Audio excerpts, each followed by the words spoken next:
最近北京高层风声鹤唳，风中传来一句熟悉的台词：李干杰 out 了。疯传这位曾经的习家军重将可能要在体制内蒸发了。这场风暴的表面原因还是钱惹的祸。据说李干杰的家属在洗钱这门手艺上不输国际金融专家，深层原因习家王朝日落西山。总结一句话剧透，李干杰的钱可能漂洋过海了，但他的位置飘不进中共21大了。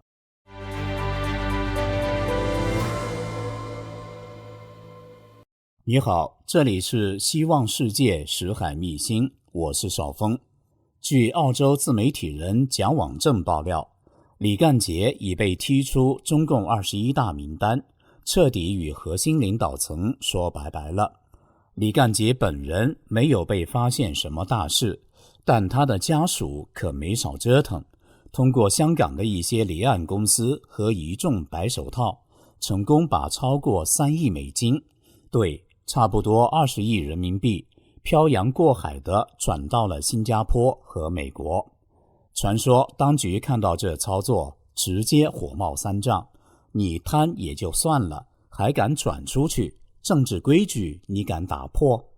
而这笔巨款的原产地据说来自李干杰的老家湖南干部系统，一整个贪腐朋友圈被牵连，副部级、副厅级的干部排排坐，金额高达39亿人民币，堪称王炸。看来早前的坊间传闻现在是越演越真了。地方官员想升官，找李干杰夫人就对了，仕途快车套餐一条龙服务，据说价格还特别公道。目前李干杰本人还没正式出事，但看这趋势，8成是在排队等结算了。关于他的落马剧情，蒋网正预测有3种走法。第一，开启神隐模式，学中共军委副主席何卫东，直接消失在茫茫人海中，音讯全无。第二，以健康理由退场，突发腰痛、耳鸣、膝盖疼痛，通通可以成为辞职理由。第三，靠会议打发时间，硬是把人留到4中、5中或6中全会，混个影子名分，顺便给观众个交代。但无论如何，李干杰想混进中共21大门都没有。观众朋友，你以为这只是李干杰一个人倒霉？不，这是北京全力洗牌的背景音乐响起了。今年的愚人节刚过，组织部与统战部就来了波史无前例的你中有我，我中有你的戏码。石泰峰和李干杰玩了个交换人生，结果如何？石泰峰上任中组部长不久，再添中央党的建设工作领导小组副组长的新头衔。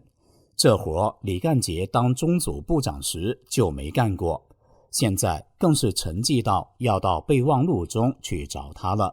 真是没有对比就没有伤害啊！石泰峰不是别人，和李克强和胡春华是北大校友，兄弟情深。胡锦涛担任中央党校校长期间，提拔石泰峰做了副校长。老胡可以说是小石的伯乐和贵人啊。对于这份知遇之恩，石泰峰也懂知恩图报。胡卸任多年后，2016年回老家江苏泰州祭祖，时任江苏省长的石泰峰曾亲自登门拜访，与胡家夫妇在庭院中品茶聊天，礼数周全。可见石泰峰在习近平主政期间依然对胡锦涛念旧情深，所以石泰峰背后可能站着一票退休政治大佬就不意外了。这已经不是调职了，这是反习派在摆明了，这盘棋我们接手了。其实清华帮出品的李干杰品质也有保障，一张晨曦门生 VIP 卡打遍天下无敌手。这晨曦是谁呢？习家军清华帮的领军，睡习近平上下铺的兄弟。只可惜的是，一朝天子一朝臣啊，习近平的亲选家臣清一色选择自由落体运动，习近平自身都难保了，身边的满朝文武只能好自为之了。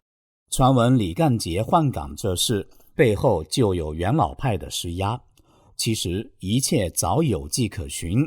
据时评人李彦明观察，中共20大后，李干杰接任中组部长，一直是习近平离京考察时的标配陪同高官之一。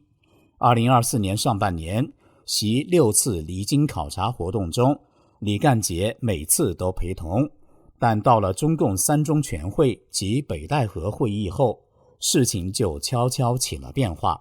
2024年下半年至2025年3月，李干杰卸任中组部长之前，习近平近10次离京考察活动中，李一次都没有陪同。这波人事地震还不止于李干杰。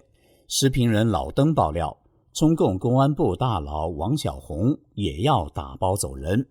王小洪可是习近平嫡系中的嫡系，习掌管福州时，一出差就会把女儿寄住在王家，连中共国安部长的陈一新都疑似被请喝茶。据说中共军委副主席张又侠已主持了神秘的扩大会议，随后接手刀把子，公安国安双双被军方接管。翻译一下，习近平过去10年苦心经营的权力之网，现在被一刀刀割成马赛克了。习早已不是全场指挥官了。把这一切拼图拼起来，你会发现，这不只是谁升谁降的八卦，更像是个人集权走到尽头的回音。独裁神话正在退场，集体领导正在打磨剧本。当然，这不是说北京政坛就此稳定了，相反，历史一再告诉我们，权力真空总是容易吸进混乱，这不是宫斗剧终，而是体制重启。老部长李干杰刚走，中组部就开始了大洗牌，底下的自己人一个个不是被调职，就是被调查，中组部变成中组部保。副部长彭金辉去了社科院，听起来升官，其实像是从主场被换到冷板凳。彭金辉曾被陈希多次提拔，先后担任过陈希和李干杰的副手。另一名陈希的手下大将曹新信本来去联通接线，结果线还没接好就被双开了。而李干杰遇到的最大的拖油瓶，一位重量级的副部级意外，张建春。这位体制内的老炮常年累月在中组部打滚，和李干杰那是老搭档了。张建春原本混进中宣部，以为稳了，结果还是中途下了车。张建春被查的罪名就是经营多年回馈社会的受贿罪，而且数额还特别巨大。更尴尬的是，李干杰当年作为大头，张建春那些年搞出的那些人事升级包，多半是在李的眼皮子底下搞的。现在张的陈年芝麻账打开了，李的名字也就从角落里跳出来了。李干杰是湖南人，结果湖南帮的老乡们一个个也跟着出事，全线断供，其中包括前天津组织部长周德瑞，前财政部农业农村司司长吴其修，前湖北省委书记蒋超良等等。今年4月，前山西省长湖南人金湘军也落马，还被蒋网正提前爆料，说他原本想靠李干杰走后门，去浙江或内蒙古当大官，结果梦碎。更戏剧的是，李干杰和金湘军这两家夫人还被曝一起卖官包套服务，结果被山西政协007张春林布了局，全被偷拍录音录影，所以金将军落马的第一时间不是保命，而是反手就去举报张春林。这剧本还真是精彩。这李干杰一走，其旧部和老乡们排队出事，像极了官场版的鱿鱼游戏，轮流清算，谁也躲不掉。李干杰是清华帮的门面担当，陈希的门生，习近平的前红人，人是剪刀手，专业还是核反应工程，在政坛混出名堂的理工男。他从彭丽媛老家山东起步，扶摇直上，空投进中组部当掌门，官至政治局委员，这一路升得比火箭还快，结果升到半空突然熄火，仿佛给清华男高官们上了一课，升得快不如走得稳。早在2023年，就在习近平稳坐3连任后，一场史诗级的捧习大会悄然上演。人民日报不声不响地抛出了一篇署名中组部理论学习中心组的文章，火力全开地向习表忠心，从文章开头到结尾，一句比一句肉麻，令人怀疑是不是稿子选错了模板，把情书版贴了过来。文章中不但把习选封为权威教材，还高呼习是当之无愧的核心、领袖、统帅、掌舵人、领航人，要不是字数限制，估计连战神和宇宙中心等词都能给加上。说到这份激情四射的政治文学作品，就不得不提到时任中组部长的李干杰。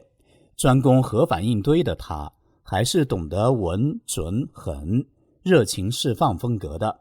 有人说，这篇文章的既视感太强，像极了当年林彪对毛泽东的精神拥抱。李的这波操作，把毛时代万岁万岁万万岁的精神风貌完美复刻了过来。文章还不忘下达动员令，组织部要当好2个确立的排头兵，2个维护的突击队，简直像是给人事系统开了一场军事演习。李部长不拿个将军头衔都说不过去。只不过李部长学林彪学得太快，后续会不会连结局都一起学了？毕竟当年林副主席坐飞机跑偏的故事震惊世界。看来历史真的是个回旋镖，绕一圈又砸回来了。在体制内茁壮成长的理工男，笔下有爱，字里有衷，写着写着，一不小心就把自己也给写进了历史的回声里。李干杰，一个党内最懂核反应的人，最后恐怕还是逃不过政治核爆。原本一路绿灯的他，眼看着要奔赴中共21大的舞台了，结果一个政治气候突变，直接变成了名单之外的过客。看来政治的关键是走位，主要看你站没站错队。这里是希望世界识海秘辛，感谢您的陪伴与思考，请订阅分享并打开小铃铛，一起在动荡中坚守真相，在黑暗中点燃希望。